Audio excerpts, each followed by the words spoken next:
তো নমস্কার বন্ধুরা, আশা করি সবাই ভালো আছেন। তো বন্ধুরা, এখন যে ছবিটার বিষয়ে আমি কথা বলি, ছবিটার নাম হচ্ছে কাবিম নামা, যেটা 2007 সালে রিলিজ করেছিল। এবং এই ছবির পরিচালক হিসেবে কাজ করেছেন শাহাদাত হোসেন লিটন। এবং ছবিতে আমরা যদি অভিনয়ের কথা বলি, সাকিব খান, অপু বিশ্বাস, তারপরে মিশা সওদাগর, কাজী হায়াত সহ আরও অনেকে কিন্তু ছবিতে অভিনয় করেছেন। তো এই ছবিটাকে নিয়ে এখন স্পেশালি কথা বলবো। তো তার আগে প্রত্যেকটা বন্ধুকে অনুরোধ করে রাখবো, আপনারা যদি চ্যানেলটা নতুন হয়ে থাকেন অবশ্যই আপনারা চ্যানেলটা সাবস্ক্রাইব করে নেবেন। আর যদি আপনাদের ভিডিওটি ভালো লেগে থাকে অবশ্যই লাইক কমেন্ট শেয়ার করতে ভুলবেন না। তো কাবিম নামা সিনেমাটা 2007 সালে রিলিজ করে ছবির পরিচালক হিসেবে কাজ করেন শাহাদাত হোসেন লিটন। ছবিটার চিত্রনাট্যের কাজ করেছিলেন শাহাদাত হোসেন লিটন। ছবিটার গল্পের কাজ করেছিলেন আবদুল্লাহ জহির বাবু। ছবিটার সঙ্গীতের কাজ করেছেন আহমেদ ইমতিয়াজ বুলবুল। ছবিটার রান টাইম হচ্ছে 148 মিনিটের মতো। ছবিটাতে অভিনয় করেছেন সাকিব খান, অপু বিশ্বাস, সুজাতা, অরুণাভ বিশ্বাস, তারপর ধরুন কাজী হায়াত, মিশা সওদাগর, তারপরে আফজল শরীফ এবং চিকন আলী সহ আরও অনেকে। তো এই ছবিটাকে নিয়ে যদি আমি কথা বলি, দেখুন এই ছবিটা আমার কাছে কিন্তু খুব একটা আহামরি কিছু ছবি মনে হয়নি।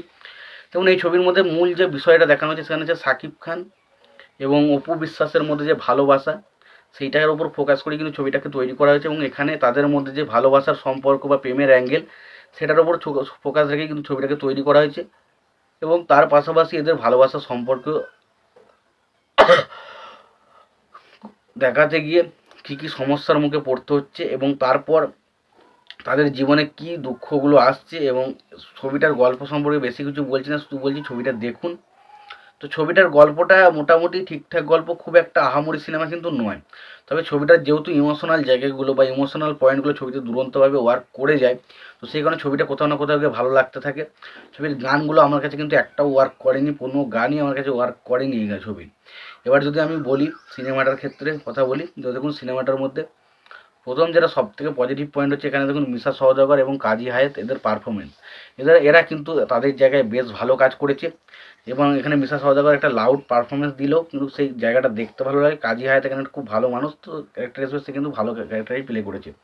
এবার যদি আমরা দেখি এখানে সাকিব খানের ক্যারেক্টার, সাকিব খান এই ছবিতে মানে অনেক ছবির থেকে অনেক বেকার পারফরমেন্স দিল, তবে ছবিটির পারফরমেন্স হিসাবে মোটামুটি ঠিকঠাক ছিল। এবং সাকিব খান এবং অপু বিশ্বাসের মধ্যে কেমিস্ট্রিটা কোথাও না কোথাও গিয়ে ওয়ার্ক করে। এবার যদি আমরা বলি ছবির মধ্যে অ্যাকশন সিনগুলো, এই ছবির অ্যাকশন সিনগুলো প্রচণ্ড বেশি লাউড। এবার দেখুন বাংলাদেশের ছবি মানে সেই ছবির অ্যাকশন সিন আগে যে সমস্ত ছবি আপনি দেখেন, প্রত্যেকটা ছবিতেই লাউড পারফরমেন্স থাকতো, এটা কোনো ডাউট নেই। বা মান্নার ছবি তুলে দেখুন বা যারই ছবি দেখুন, তবু তাদের মধ্যে এই ছবিটার লাউড পারফরমেন্স কিন্তু খুবই বেশি। এবং ছবিটার মধ্যে কিছু ইললজিক্যাল জিনিস রয়েছে, সেগুলো সত্যি মাথার ওপর দিয়ে যায়।